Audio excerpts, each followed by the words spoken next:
All right. And what we're looking at here is osmosis. What is osmosis? It is a form of simple diffusion. You go directly across the lipid bilayer from high to low concentration. What osmosis is a simple diffusion of water.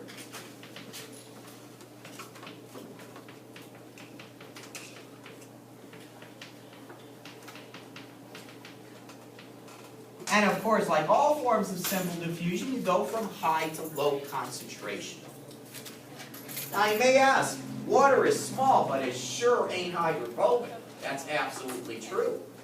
But concentration differences, there's so much water around, and the concentration differences can be so great that some water molecules will cross the cell membrane anyway. So let's take a look at examples. Because it turns out osmosis is a real problem for all kinds of cells. Osmosis can kill, can and does kill cells unless you have adaptations to protect yourself against this. Now let's look at osmosis in a couple of examples. First of all, we're going to take a typical example. We have a cell here. Okay? Now, the cell's going to be in a freshwater environment. There can be little bits of salts and minerals in there, but essentially fresh water. Okay, now if you look at the concentration of water out here, that's virtually 100% water. Put in molar terms, it's 55 molar. That's a lot. Inside the cell, of course, you got plenty of water. About 70% of the cell is water. But you also got proteins, salts, all kinds of small molecules, all kinds of big molecules, and what have you. So it goes without saying that the concentration of water inside a cell is going to be significantly less, maybe about 35 molar. That is a gigantic, humongous concentration difference of 20 molar across that membrane. That's huge. So there's a strong tendency in the water molecules to try to cross the membrane from high to low concentration. The problem is, water being as polar as it is, does not want to be inside or crossing the lipid bilayer. But there are so many water molecules around that a significant number, a tiny fraction of them do, but that's enough to make a big difference. I'll give you a little analogy here.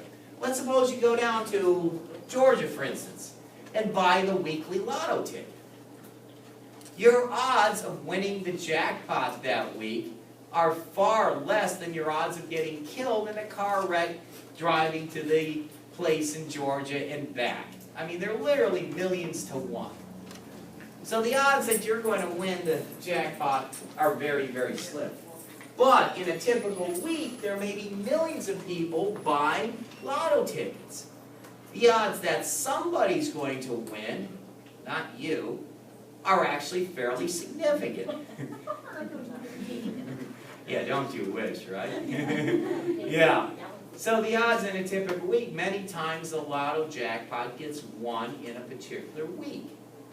Because so many people are getting it. Individuals' odds are very slim, but if you have 1 million people buying lotto tickets, then the odds that somebody's going to get it are fairly good. Same thing here. An individual water molecule's chance of crossing the membrane is very low indeed. But you've got countless trillions upon trillions times trillions of water molecules around here. Some of them are going to get across the membrane. Probably not you, but some of them will. Now what happens in this kind of case? Water starts rushing into the cell by osmosis. That's going to cause the cell to swell up and get bigger and bigger and bigger, and finally, pop. You'll rip holes in the membrane and all the goodies leak out and the cells die. Now that's a real problem. There's plenty of cells living in freshwater environments, but they don't pop open on you, right? So what that means is cells have to have mechanisms to fight and combat osmosis. If you're a cell in a freshwater environment, you've got to do something about that. Otherwise, so much water is going to rush in that you're going to literally burst open. So how do we battle osmosis? Well, we use this example first. There's 3 major ways of doing it.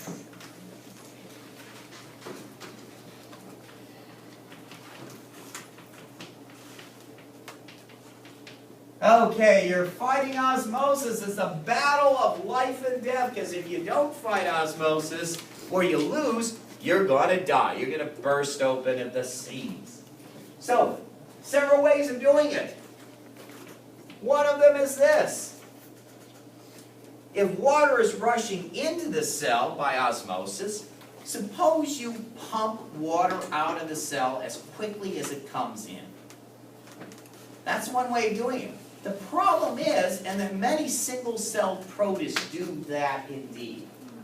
Now the problem is this: if water is going in from high to low concentration, you have to pump it out from low to high concentration. You know what that means, folks? What do we call going from low to high concentration? Active transport. What does active transport need? Energy. That's a big problem.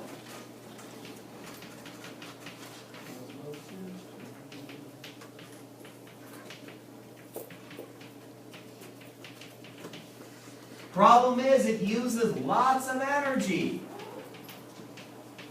Many cells that use this mechanism will burn 20–30% of their total ATP budget just bailing the water out as fast as it comes in. That's an awful lot of ATP you're going through by this method. But still, many protists do this. But they have to burn through huge amounts of ATP to do the active transport of water out. An analogy is, let's suppose you're out in a boat in the middle of a lake or something like that. You got a hole in the boat. Water is going to be coming in through the hole. In order to prevent sinking, what do you have to do? You have to bail the water out. Problem is, bailing water out takes energy. So you start getting tired and sore and stuff, but if you don't keep it up, you're going to sink. So that's what active transport of water. It will work, but at the cost of a huge amount of energy to do. Now, other organisms. Many organisms surround themselves and encase themselves in a cell wall. Examples: bacteria. Bacteria have cell walls. Fungi. Fungi have cell walls. Some protists also have cell walls. And plants have cell walls. So, what happens in this case?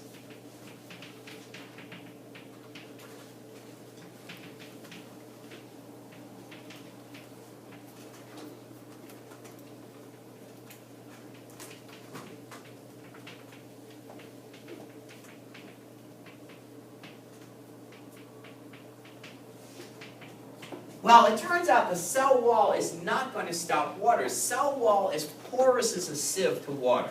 It goes through cell walls like it is even there. So what's going to happen here? We have a cell, and we have a thick but porous cell wall around it.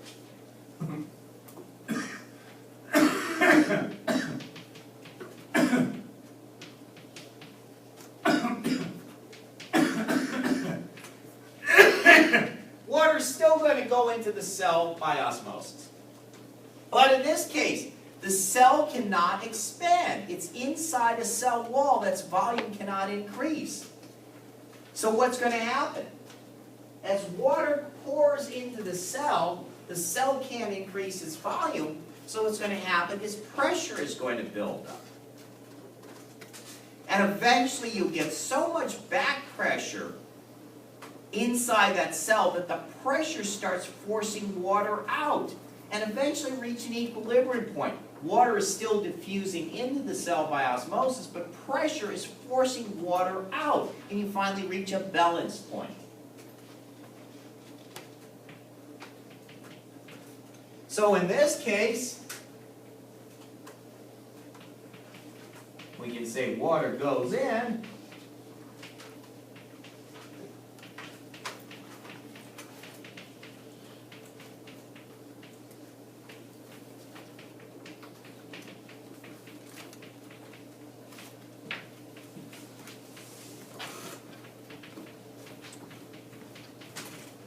water goes in, the pressure builds up, and finally you reach a point where the back pressure pushes water out as fast as it goes in. We reach an equilibrium point. Now, analogy for this. Let's suppose you have a water balloon. If I take a balloon and hook it up to a garden hose and turn the hose on full blast, what's going to happen? Water is going to rush in the balloon is going to expand more and more and more, and finally it's going to burst open.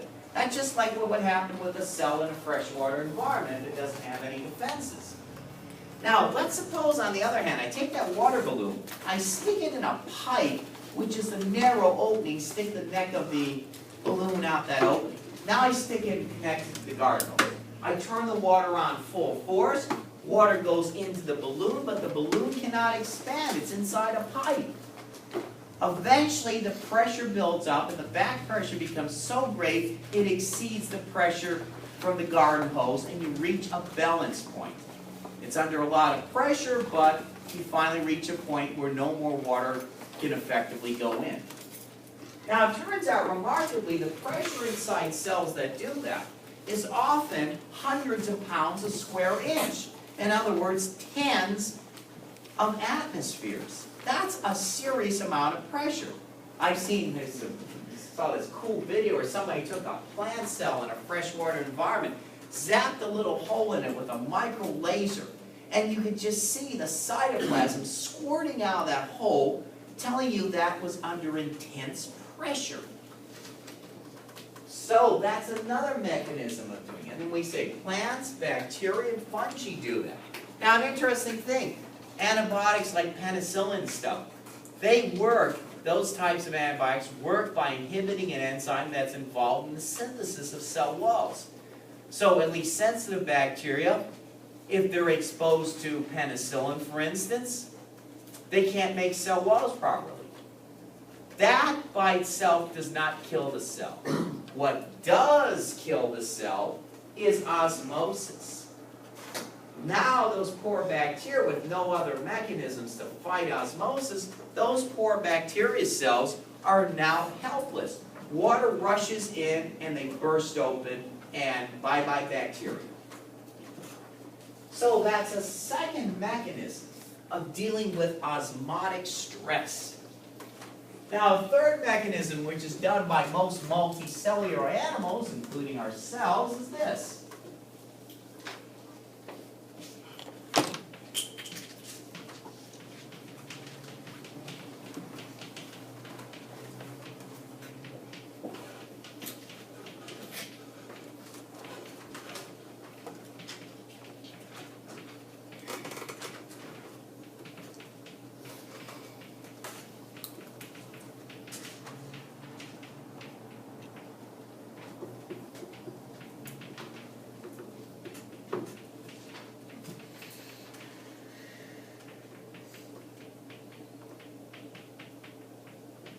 Okay, and what mostly does this are animals, especially multicellular animals. What you do is this, you bathe the cells, surround the cells by body fluids, blood, lymph, whatever. The body fluids have salts, proteins, and other things in them.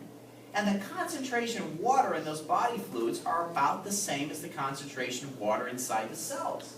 And we call those isotonic or isoosmotic fluids. Now what that means is this. The concentration of water is the same inside the cell as outside the cell.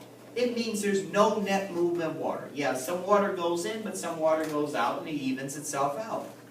So in this case, there's a balance between water coming in and water coming out. Now you can experience this firsthand because, of course, we use that.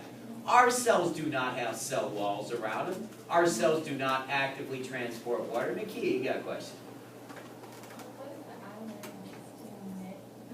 No net influx or outflow of water. Okay. All right. You can experience this yourself. Suppose you get something in your eye, right? You wash your eyes out with water. You notice it starts to sting? There's a reason for that. Because your eyes and your cornea and the eyelids and stuff, they're normally coated with tears, which have protein, salts, all kinds of things. You wash the tears away, even with pure water. You don't necessarily have to use raunchy city water or heavily chlorinated water, but you wash the tears away, and now those cells are getting exposed to pure water. Water's going to rush in, and the nerve cells are going to also have that. They will signal you that something's wrong. You will feel pain. It's telling you these cells are being hammered, in this case by osmosis. Or if you've ever given yourself a nice, good road rash, a good scrape, and you carefully wash it out with even pure distilled water, once again, it starts stinging like crazy. Not because the water is nasty or anything like that, it's because, once again, you washed away those body fluids, and now the cells at the edge of the wound, the surface of the wound, are exposed to water, and they're getting hurt by osmosis, and the nerve cells in that area are telling you so. So that's another mechanism. Now, a nice thing about that is it does not require cell walls to build, and does not require active transport, which uses lots of energy. So that's why most multicellular animals do just that. They have all kinds of fluid, blood, lymph, hemolymph as they call it for arthropods and what have you. And that handles osmosis. Okay, another aspect of osmosis. So far we've looked at a common situation where cells are inside a freshwater or a not too salty kind of environment. So the concentration of water is higher on the outside than it is on the inside. Now let's look at the opposite situation. Let's suppose we have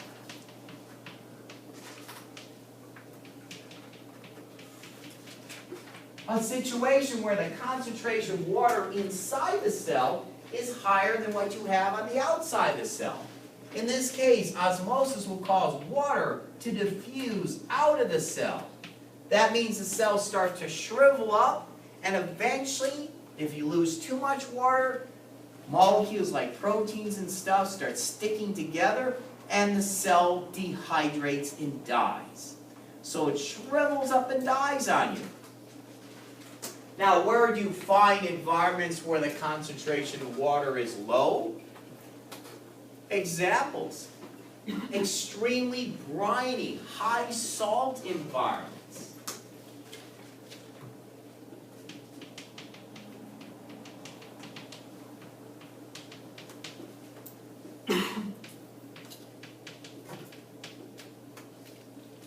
That's the most common thing we see in nature. Now, an example of this: if you go out to Palestine, the border of Israel, there is this body of water called the Dead Sea. That body of water is concentrated brine. It is so concentrated, it's about 4.5 molar salt. It's so salty that you cannot dissolve any more salt into that water. It's absolutely saturated. Now, why do they call it the Dead Sea? Because if you look, in biological terms, that is one of the most devoid of life places on this planet. There are no fish, no arthropods. The only things that live there are some archaeans, some bacteria, and a few protists that have special adaptations to survive in this environment. You could go out to the Antarctica. You could go out to the Atacama Desert of Chile, and you would find more life there than you would in the Dead Sea. The Great Salt Lake in Utah is almost as bad. It's not quite saturated, maybe about 3.5 molar salt, but it's so salty that there's no vertebrates living in that. You have microorganisms, you have certain small class of group of arthropods called brine shrimp. They sell them commercially as sea monkeys. They're adapted to that kind of environment. Now, any organisms living in saturated, briny environments have to have all kinds of things. They have to actively transport water in because they're losing it so fast. That takes a huge amount of energy. Plus, in that high concentration, even ions like sodium and potassium and chloride ions, even ions can cross cell membranes. So they have to actively transport ions out as well. That's a tough bill of goods. Very few organisms have those adaptations. Now, an interesting sidelight,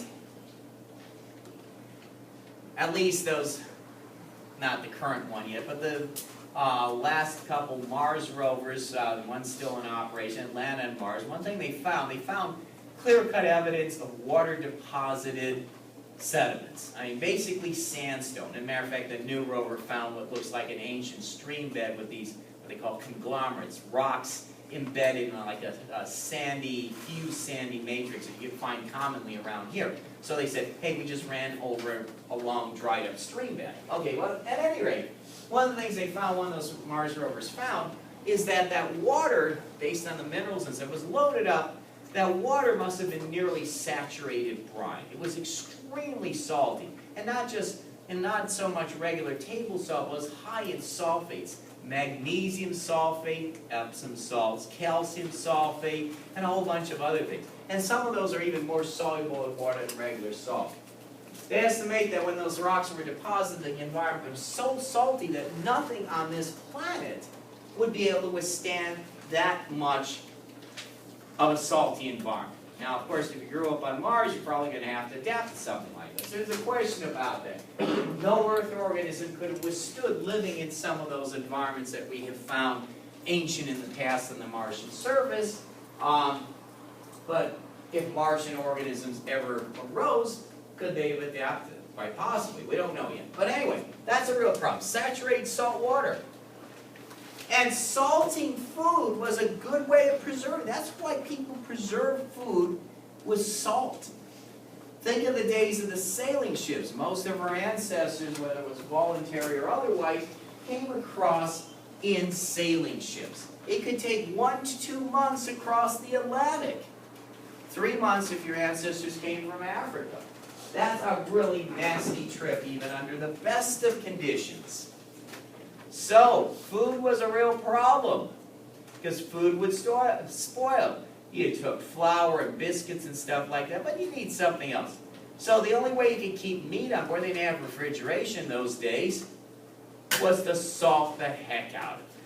So they would soak meat in brine, salt beef, salt pork, salt this, salt that, and quite bad for the heart, no doubt, but it kept the meat preserved for long periods of time. That was a common kind of technique before the days of refrigeration, many different cultures, of preserving meat by soaking it in as much salt as they could. Reason why? Once again, microorganisms land on it, and they quickly die of osmosis. Another way of doing it was soaking things in sugar. They sometimes call it canning something. Now, I'll give you an example. Sugar, of course, is extremely soluble in water. You can make sugar solutions that are 75% water by weight. Thick syrups. Now, I'll give you a case in point. You can go out and buy at a store corn syrup, Caro corn syrup. That's pure glucose. Or you can buy, your fake pancake syrup, which is glucose, sucrose, God only knows what else. They throw a little bit of flavor in it and stuff like that. Those things, they're loaded up with sugar. Great food for microorganisms. But you can store those things at room temperature and they almost never spoil. Reason why? Concentration of water is so low that any microorganism that lands in it is going to have a nasty surprise. Death by osmotic dehydration. Now, you could do a little experiment. You could take some pancake syrup or corn syrup or what have you, pour some in a glass, leave it outside for however long, leave out in the room for however long, and then take some more and dilute it 1 to 10 with water. What you would find, the diluted syrup is very quickly growing all kinds of microorganisms, fungi, fuzzy, green, white stuff, and what have you. Because now the concentration is low enough that a lot more organisms can withstand it. But the regular syrups have such a low proportion of water in them that almost nothing can withstand the osmotic stresses that they have to be exposed to. So that's another thing, high concentration of sugar. Now, case in point, how about the infamous fruitcake? Remember that stuff? Here you have, Christmas time. You get a gift from a relative, a lovely piece of fruitcake. Oh, thank you, Aunt Down. How kind you are. I'm really going to enjoy this. And of course, you're not. And then next Christmas, you wrap it up again and pass it to your Aunt Mary, you know. And it goes around the family as for a whole generation or so, nobody eating it. Now, the reason that stuff doesn't spoil, all that fruit in there has been soaked, candied in high concentration of sugar. So stuff doesn't spoil very well. Even bacteria are not stupid enough to try to eat the stuff. They want to pass it on to their friends and relatives too. So here again, soaking things in sugar was another way of food preservation prior to days of refrigeration. And all that depended on osmosis. So osmosis is really a significant biological issue, a challenge that organisms and cells have to face and have to deal with one way or another. Okay, questions on that? That's a long